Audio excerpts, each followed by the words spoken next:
YouTube, it's Louis here. I hope you're all well today. We're looking at Quant on the daily time frame. Nothing too much has changed if you remember in yesterday's update, and if you haven't, please go check that out. But if you do remember from yesterday's update, we've been talking about this $83 support. This is our range low because when we broke below this is what signaled we're going to see some capitulation. At a target at $50 and $40, we did go a bit below to 37 before reclaiming 50, confirming it as a psychological support.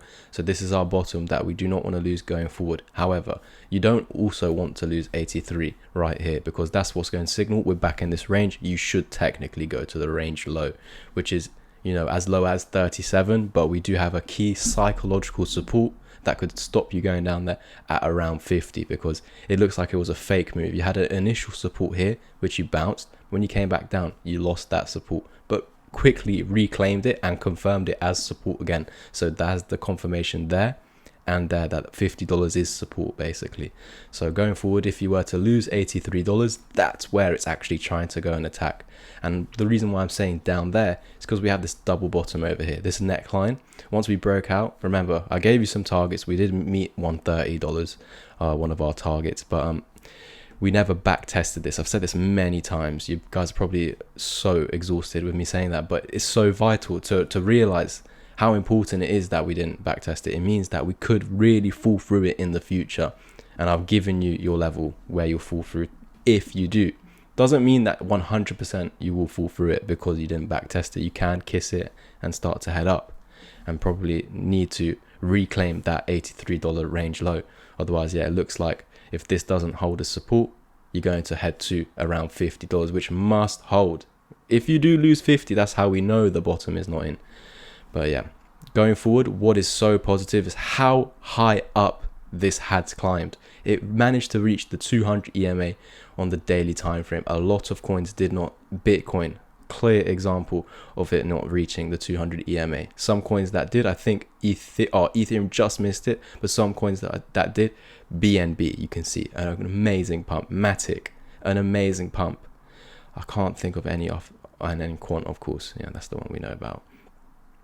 Let's go back. Yeah, perfect. So yeah, it's amazing how much we pumped and we got to the 200 EMA. You did see us actually breaking above that. It's become a fake out, meaning that yes, you're actually still in a downtrend. So it would be right in saying now, because we've confirmed the 200 EMA as resistance with this fake out, meaning we should have never broke above it in the first place by coming back under. That's confirmed. So now that's happened, you should actually expect downside. You can see we had a bullish cross over here with the orange and the purple crossing over, but unfortunately now, because we lost the 200 EMA over here and we're below it, meaning it was a fake out, you can see you're about to form a bearish cross, which is a bearish signal on the daily time frame that don't come around often. Look, the last time we saw a bearish cross, you saw this capitulation. So could we be about to see this capitulation? And if we do, I've prepared you. $50 is where we cannot lose. This is a very key point of interest because we never back tested it, and because we never back tested it, we could fall through it, but it can hold as support. We're just ready because it wasn't back tested. We know because it wasn't, you might fall through it, but let's see if it does hold. And again, none of that is going to happen as long as you're above $83. So that's what we need to see going forward. We need to hold this green box, but a pinpoint area, you just want to stay above 83. So going forward, stay above 83, and that's what's going to potentially send us back to the high over here, the high of the range. And if we ever do break above 150, it will be hard for me to say this is a bear market. Okay, if we get above and stay above 150, we see a daily candle close above 150 or weekly candle closes above 150, you know this is no longer a bear market, because this was the level I told you. If we do lose it, this is what's going to happen, bearish. So if we get above it, you're not going to see that. So what could be a pattern that could form to take us above this bearish resistance is this potential inverted head and shoulders. So we'd need to see this $83 confirm the support to start to head back up to the resistance, which is going to be a key resistance. And you can see that's an inverted head and shoulders with a technical target at the moon.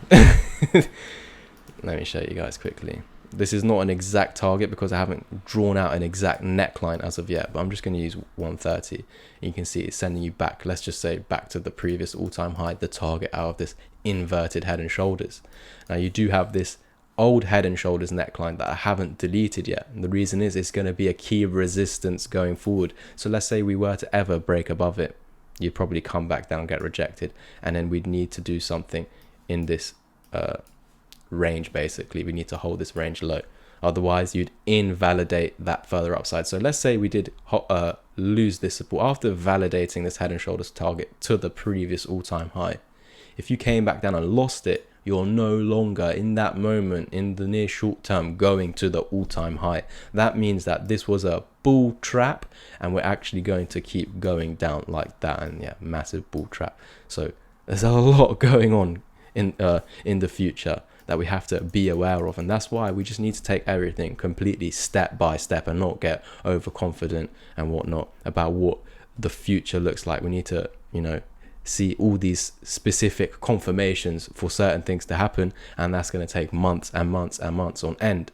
Like right now, I can prepare you for 60 and 50, but is that ever going to happen? If you're not closing below 83, it's never going to happen. But I always prepare you guys just in case it does. And just the same with the bullish scenario. There could be a potential head and shoulders, but that pattern is not valid until you break above this bear market box. And when you're above this bear market box, it means we should not go down, but you could hit this purple line that sends you back under this bear market box, which would again continue the bear market. So if that's a bear market, and by definition that means downtrend, and downtrend by definition means lower lows and lower highs. So if you were to actually break above this box, again bullish, but if you fall back under, bearish, and bearish is downtrend, and downtrend to lower lows, lower highs. So if you were to ever confirm it as resistance again, you would have to anticipate. It doesn't mean it will 100% happen, but the right thinking is thinking this is going to make a lower low like that, okay? Because you've had a fake out, a bull trap basically. But I feel like because this is also an impulse to the upside, there will be like a fib retracement where you could catch support somewhere around here. So this is why I mean going forward, there's a lot of stuff, and it's all step by step. I've been showing you the steps, how along the way things can change. So even though you lose this bear market box starting the bear market, meaning you should lose the low, you could potentially find a support that brings you back higher. You see, there's always these certain possibilities, so I always try and let you guys know about them. But yeah, going forward, we just need to wait to see if we're going to continuously hold this $83 support. That is what we want to stay above if we want to head back to this range high. But first, it looks like we're getting pushed down, and we could be forming a bearish cross, which last time formed this capitulation. So that's why going forward, this bearish cross could signal us coming back down, and this golden pocket needs to hold. But we do also have a level below the 786 at 50 because it's a psychological level. So technically you could come all the way down to 50. Yes, it's below the golden box, but you can come to 50 and get above the golden box, and then you would continue up. There's so many possibilities, guys. We just need to wait for it to show us the signs rather than trying to guess it's going to do this, it's going to do that. We can prepare for it all, but we need the confirmations, the daily candle closes below a support to tell us we're going down. We need a daily candle close above these EMAs to tell us we're going up. But without any of them, you're all just going to be guessing, just like me. So rather than guessing, let's react, but preparing for the scenarios and then reacting, because we were not caught off guard. If you appreciated all I've done for you in today's update, please like and share the video over on Twitter. Let's get this video out to the quant community, because there's too many moon boys out there, guys. Even in this bear market, I'm seeing 5000x projects and stuff like that. Hey Kiki, you guys haven't heard Lucky in months, probably since like November. Jeez. Well, he's just made his appearance. Anyway, that's it for me. I hope you guys enjoyed today's update, and if you found value, please subscribe. Thank you.